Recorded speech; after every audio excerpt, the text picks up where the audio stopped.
Hello students. Now in the continuation of page number 15, last para, I am going to teach you. Yes, open your book, page number 15. I sometimes find a rupee. मैं कभी कभी मुझे 1 रुपया मिल जाता है, even अ 10 rupee note, यहाँ तक कि 10 रुपये का नोट. साहिब कहता है. हिज आइज लाइटिंग अप, उसकी आंखें चमक उठती हैं. When you can find a silver coin in a heap of garbage, जब तुम्हें 1 रुपया कभी एक चांदी का सिक्का गार्बेज में मिल जाता है, you don't stop scrounging. Scrounging का मतलब होता है searching for. Scrounging for means searching for, यानी ढूंढना जो है रोकते नहीं. There is a hope of finding more, उससे ज़्यादा पाने की आशा होती है. It seems that for children, ऐसा लगता है कि बच्चों के लिए garbage has a meaning different from what it means to their parents. उनके माता पिता के लिए कूड़ा जो है, कूड़ा बिनना वो अलग है और बच्चों के लिए एक अलग है. For the children it is wrapped in wonder, बच्चों के लिए तो ये ऐसा है जैसे आश्चर्य, यानी ये कोई आश्चर्य छिपा हो इसमें. और for the Elder it is means of survival, लेकिन बड़ों के लिए जो है यह क्या है? सर्वाइवल माने जीवित रहने का एक साधन है. One winter morning I see Sahib standing by the fenced gate of the neighbourhood club. One winter morning, एक जाड़े की सुबह, मैं देखती हूँ कि Sahib standing by the fenced gate, Sahib जो है एक 4 दीवारी वाले गेट के दरवाजे पर खड़ा है, गेट पर खड़ा है. ऑफ द नेबरहुड क्लब, किसी पड़ोस के क्लब में, क्लब के गेट के पास खड़ा है. Watching 2 young man dressed in white, 2 छोटे लड़कों को, यंग मैन माने जवान लोगों को, यहाँ पर यंग मैन है, ध्यान देना है, जवान लोगों को जो कि व्हाइट ड्रेस में हैं, प्लेइंग टेनिस खेलते हुए देखता है. आई लाइक द गेम, वो कहता है, ही हम्स, वह भी हमिंग माने वाला धीरे से बोलता है कि मुझे खेलना अच्छा लगता है.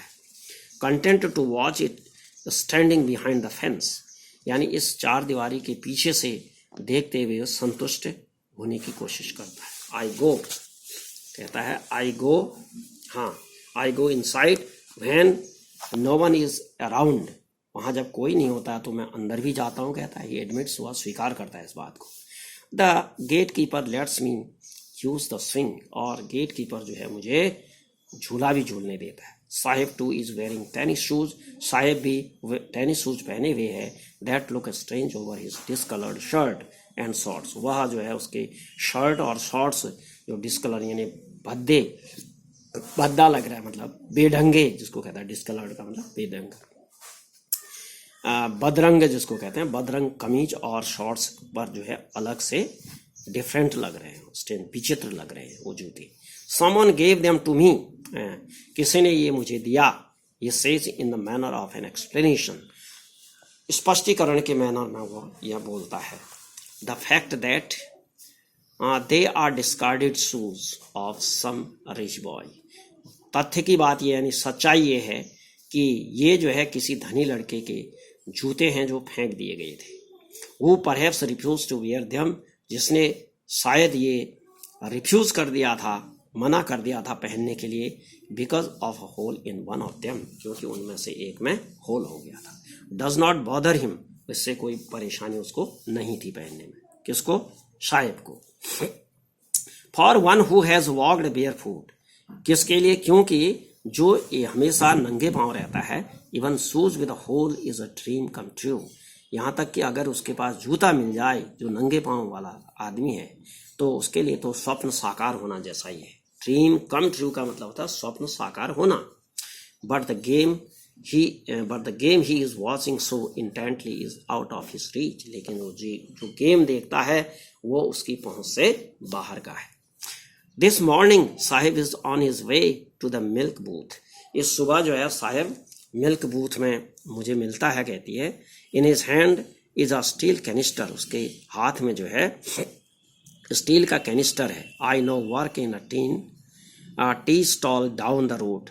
आई नाउ वर्क, अब मैं जो है क्या कहाँ काम करता हूँ? इन अ टी स्टॉल, एक टी स्टॉल में, डाउन द रोड, नीचे रोड में। ही सेज, वो कहता है, पॉइंटिंग इन द डिस्टेंस, कुछ दूरी पर जो है इशारा करते हुए बताता है वो दुकान है मेरी, कैसे कहता है।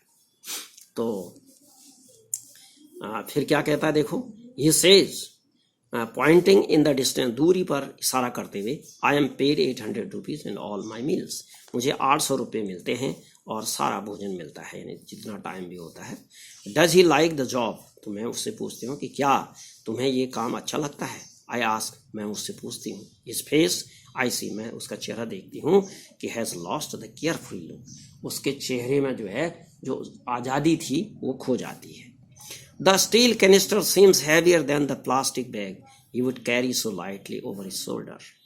वो स्टील का जो बैग था वो इतना हल्का था जो उसको अपने कंधे में बड़े हल्के ढंग से ले जाता था, उससे वो स्टील का कैनिस्टर भारी है, कहता है। मतलब कहती है वो, the bag was his, bag उसका था, the canister belongs to the man, और कैनिस्टर उस आदमी का है, वो ओन्स द टी शॉप, जो ओन माने मालिक है, किसका, टी शॉप का मालिक है। ओन्स माने होता है मालिक होना। Sahib is no longer his own master, Sahib जो है अब अपना मालिक स्वयं नहीं रहा।